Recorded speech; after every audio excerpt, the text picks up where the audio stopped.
अब हम जिसकी बात करेंगे वो बहुत इम्पॉर्टेंट और बहुत ज़रूरी इसलिए है क्योंकि दुनिया भर में, पाकिस्तान में भी ज़्यादती से बचाव का आलमी दिन आज मनाया जा रहा है और हम लोग बिल्कुल भी ख्याल नहीं कर रहे। हम लोग अपने ना डाइट का ख्याल रखते हैं, ना हम एक्सरसाइज करते हैं और फिर हम कहते हैं कि यार शुगर कैसे हो गई। तो रवा साल इस दिन का मौजू ज़्यादतीज़ की देखभाल तक रसाई मुंतखब किया गया है। ये मौजू बर वक्त इलाज और इंतज़ाम को यकीनी बनाने के लिए सही मालूमात और ज़रूरी देखभाल तक मुसावी रसाई की अहमियत को उजागर करता है। वैसे तो दुनिया भर में ज़्यादतीज़ के मरज़ में इजाफा हो रहा है, लेकिन पाकिस्तान का तो एक और ही कुछ लेवल होता है। माशाल्लाह पाकिस्तान हर चीज़ एक्सट्रीम पे करता है, तो लिहाजा आपको जल्दी से बता दें कि मरीजों की तादाद दुनिया भर में सबसे ज़्यादा है पाकिस्तान। इसमें ज़रा पॉज दीजिए और दोबारा सोचें कि दुनिया एक तरफ, पाकिस्तान एक तरफ, सबसे ज़्यादा Pakistan is suffering from it और इंक्रीज होते जा रहे हैं लोग। इंस्टेड के जैसे टाइम गुजरता है आप और इन्फॉर्मेशन लेते हैं, आप और सीखते हैं, अपनी लाइफस्टाइल को बेहतर करते हैं, ना हमारा उल्टा हिसाब चल रहा है। तो हमारे नंबर्स जो है वो इंक्रीज करते जा रहे हैं। ठीक करने का सोचना ही नहीं, हमने ना एक्सरसाइज करनी है, ना सही खाना खाना है। हमारे कार्ब्स का इंटेक हमारा इतना है कि हम सोचते ही नहीं है कि मीठा आ जाए, लड्डू आ जाए, हम कुछ आ जाए। और एक्सरसाइज करना तो एक्सरसाइज से हज़ार ऐसी और बीमारियां हैं जिससे बचत हो सकती है, लेकिन नहीं सोचना तो नहीं सोचना। डॉक्टर सुमेरा बतूल अलबत्ता हमें बताएंगी कि we must, because this is something serious. Endocrinologist हैं कि यू से ताल्लुक़ रखती हैं। डॉक्टर सुमेरा, क्या हाल है? Welcome to our show. Please ज़रा एक दफ़ा फिर, क्योंकि हम हर साल इसकी बात करते हैं, बार बार बात करते हैं, लेकिन फिर भी हमारे फिगर्स हमें बता रहे हैं कि बहुत से लोग हैं उनको ये बात समझ नहीं आ रही। प्लीज़ डराएं। 30.8%। डॉक्टर सुमेरा, आवाज़ आ रही है आपको? जी, आपको मेरी आवाज़ आ रही है? बिल्कुल, अब आ रही है आपकी आवाज़। डॉक्टर सुमेरा, बहुत बुरा हाल है हमारा वाकई, जिस तरह स्टैट्स बता रहे हैं। एक्चुअली वाकई बहुत ही जो है ना ख़तरनाक सूरत हाल है कि पाकिस्तान में इस टाइम जो मौजूदा डायग्नोज्ड केसेस ऑफ डायबिटीज़ हैं वो तकरीबन 3 करोड़ से ज़्यादा हैं, जो कि बहुत ही अलार्मिंग सिचुएशन है।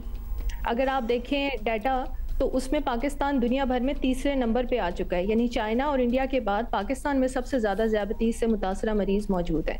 तो ये हमारे लोगों को इसके बारे में अवेयरनेस देने की ज़रूरत है कि ये कितनी ख़तरनाक सूरत हाल है और इससे बचाव कितना ज़रूरी है। डॉक्टर सुमेरा, कभी आपके पास जब पेशेंट्स वगैरह आते होंगे, आप भी उस तरह हैरान होती हैं जिस तरह हम हो रहे हैं कि in this day and age किसको नहीं पता होगा कि शुगर की बीमारी क्या है और इससे बचाव किस तरह करना है, लेकिन इज इट ट्रू कि अभी भी लोग क्लूलेस हैं? और अभी भी हमें अवेयरनेस की ज़रूरत है कि कोई हमें अवेयरनेस दे इस बारे में।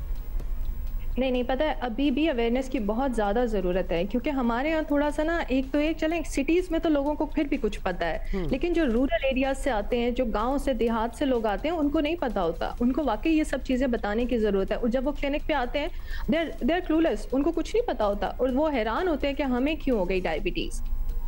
अच्छा, ये तो डॉक्टर साहिबा एक बात जो मैं चाहूँगा कि सब लोग सुने भी, और यकीनन आप कहेंगी तो ज़्यादा लोगों की अंडरस्टैंडिंग बेहतर होगी।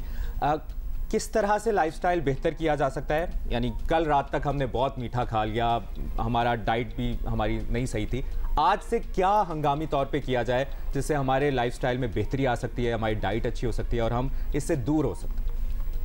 देखें, एक चीज़ है कि देखें डायबिटीज़ की ना 2 टाइप्स होती हैं, ठीक है? टाइप 1 डायबिटीज़ और टाइप 2 डायबिटीज़। हमारी जो एडल्ट पॉपुलेशन है ना, उसमें ज़्यादातर लोगों को टाइप 2 डायबिटीज़ है। और टाइप 2 डायबिटीज़ का जो मेजर रिस्क फैक्टर है वो है ओबेसिटी, यानी वज़न की ज़्यादती, ठीक है? तो जिन लोगों का वज़न ज़्यादा है उनको डायबिटीज़ होने का ख़तरा है। तो मेनली हमें जिस चीज़ के ऊपर काम करने की ज़रूरत है वो हमें अपने वज़न का ध्यान रखने की ज़रूरत है, अपने लाइफस्टाइल को बेहतर करने की ज़रूरत है, ठीक है? लाइफस्टाइल में बेहतरी से क्या मतलब है? लाइफस्टाइल से बेहतरी से मतलब है कि आप अपनी डाइट का ख्याल रखें, अपने खाने पीने के अंदर चीज़ों का ध्यान दें। जैसे हमारे यहाँ अब खुराक जो है वो बहुत चेंज हो गई है एज़ कम्पेयर टू चंद साल पहले। अगर हम उसको कंपेयर करें तो हमारे यहाँ फास्ट फूड का इंटेक जो है, फ्रिजी ड्रिंक्स, इस किस्म की चीज़ें बहुत ज़्यादा हो गई हैं, ठीक है? तो इन चीज़ों का ध्यान करने की ज़रूरत है। दूसरा, एक्सरसाइज बहुत इंपॉर्टेंट है। रिकमेंडेड ये है कि एटलीस्ट 30 मिनट्स की एक्सरसाइज आपको डेली जो है वो करनी चाहिए। तो अगर आप डाइट का ख्याल करते हैं अपना, अगर आप जो है 30 मिनट्स की एक्सरसाइज रोज़ाना करते हैं तो आप अपने डायबिटीज़ का रिस्क जो है वो बहुत कम कर सकते हैं। अच्छा डॉक्टर साहबा, एज ग्रुप, अभी तो आपने अडल्ट पॉपुलेशन को कहा है कि टाइप 2 जो है वो ज़्यादा प्रेवलेंट है इधर। What about otherwise? हमने तो जुवेनाइल डायबिटीज़ भी देखी है, बच्चों में भी देखी है, कोई एज ग्रुप नहीं है जिसको इफेक्ट ना किया हो। बिल्कुल, देखिए जो बच्चों के अंदर यूजुअली होती है ना, वो होती है टाइप 1 डायबिटीज़, बच्चों में या यंग एडल्ट्स के अंदर। अच्छा, टाइप 1 डायबिटीज़ का मतलब है कि बॉडी के अंदर इंसुलिन बनती नहीं है, ठीक है? इंसुलिन नहीं बनती तो शुगर लेवल्स हाई हो जाते हैं। टाइप 1 डायबिटीज़ जो है उसकी ओवरऑल रेशियो जो है हमारी पॉपुलेशन के अंदर वो कम है, उसकी प्रेवलेंस कम है। टाइप 1 डायबिटीज़ को आप प्रिवेंट नहीं कर सकते, ठीक है? उसमें कुछ जेनेटिक फैक्टर्स और चीज़ें इन्वॉल्व होती हैं, उसकी प्रिवेंशन जो है उसके ऊपर अभी रिसर्च चल रही है। लेकिन जो टाइप 2 डायबिटीज़ है वो पहले कंसिडर होती थी वो एडल्ट डायबिटीज़ है, यानी वो 30-40 साल की उम्र के बाद जाके शुरू होगी।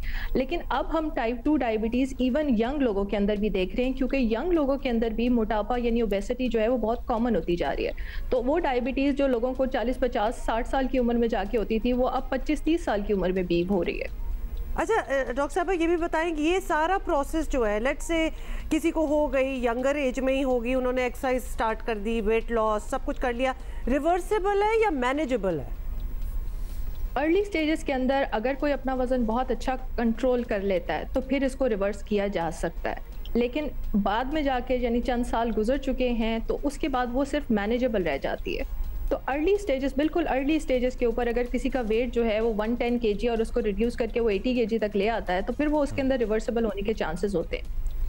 अच्छा, फाइनली डॉक्टर साहब ये भी बता दें, बहुत से लोग इंटरेस्टेड होंगे, एक तो किट्स आती हैं, आप अपना शुगर टेस्ट वगैरह कर सकते हैं। बाय द वे ये सब कुछ बहुत महंगा है एंड आई वंडर ये फार्मास्यूटिकल कंपनीज इनको सस्ता क्यों नहीं करती। इन एनी केस जो पैचेस अब आ गए हैं, लोगों ने बाजुओं पे लगाए होते हैं, वो ऑटोमेटिकली वर्क करते हैं, आर दे रिलायबल?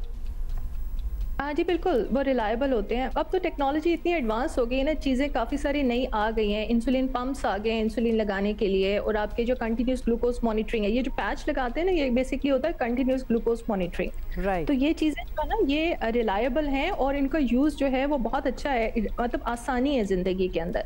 लेकिन अनफॉर्चुनेटली कॉस्ट के इशू की वजह से हमारे यहाँ ये इतना कॉमनली यूज़ नहीं हो रहा। मतलब इतनी प्रेवलेंट है हमारे पास और कॉस्ट भी ज़्यादा है, यानी ये नहीं कि ज़रा आसान की जाए ये चीज़ें ताकि लोग ज़रा अपने आप को बेहतर अपनी देखभाल कर सके। डॉक्टर सुमेरा, थैंक यू, बहुत बहुत शुक्रिया आपका। और इसका कंक्लूजन ये है कि आप एक्सरसाइज करें और प्रोटीन्स गुड फैट लें और कार्ब्स कम से कम लें। और इंटरेस्टिंगली हमने जब किसी बीमारी की बात की है इस शो में तो एंड में एक्सरसाइज बहुत बड़ी चीज़ है और एक चीज़ हमें रखें, उस दिन आप जो मर्जी खाएं लेकिन उसके बाद बाकी का हफ्ता अपना ख्याल रखें। और लिटरली आधा अपना ख्याल घंटा रखेंगे तो बाकियों का, आपकी फैमिली का ख्याल होगा।